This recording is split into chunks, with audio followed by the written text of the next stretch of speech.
As the first and arguably most respected president of the United States, George Washington might not seem like the ideal candidate for a video game villain. But in the first DLC for Assassin's Creed 3, history has been twisted by the creative minds over at Ubisoft to turn Washington into a sinister badass of supervillain proportions.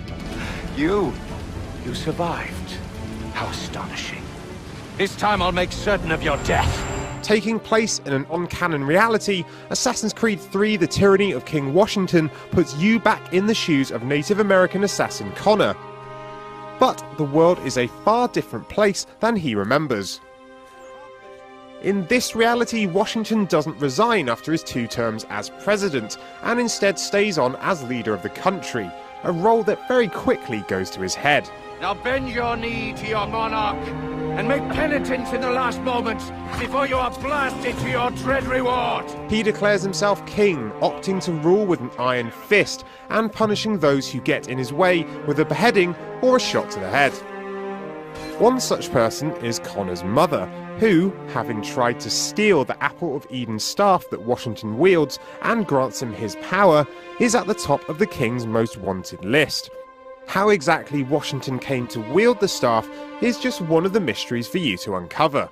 The DLC centres on the struggle between Connor and Washington, bringing characters such as Israel Putnam and Ben Franklin along for the ride. He'll kick out Ben Franklin for sure. Boston will be mine. It's in the bag. Of course, like any Assassin's Creed, there's a whole lot of assassinating to be done along the way too. Connor possesses the same skills that he does in AC3 and handles in much the same way. And yes, those famous concealed blades of butchery are back and explained away with a little narrative touch. I know who my father was, and I know what those are. You do? They will certainly help. But there are a few new skills to sink your teeth into too. In the Tyranny of King Washington, that skill is the power of the wolf. After a brief hallucinogenic drug trip, Connor awakens with the ability to go stealth at will. It works sort of like a cloaking device, letting Connor freely roam enemy complexes or eavesdrop on villains for some info. The power of the wolf is a tool that's kept in check by its drain on Connor's health bar.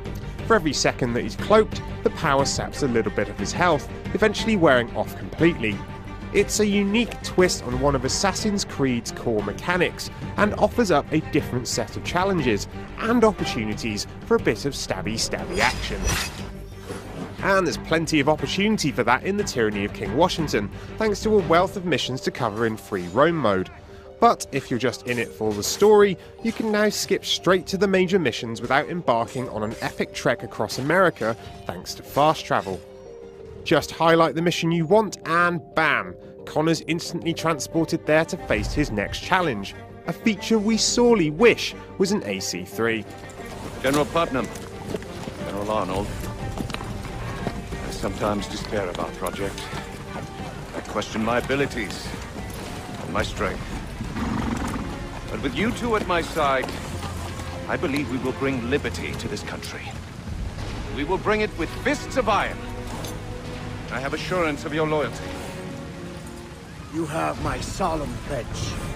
If the idea of an evil Washington plus some neat new powers piques your interest, then good news! Assassin's Creed 3 The Tyranny of King Washington is just the first of 3 DLC episodes for AC3, so there's plenty to look forward to. No word on if these will include Evil Lincoln, but we can only hope. We'll have our full review of the first episode of the DLC when it's released on Tuesday, February 19th. But until then, enjoy some more of this sweet, sweet stabby action.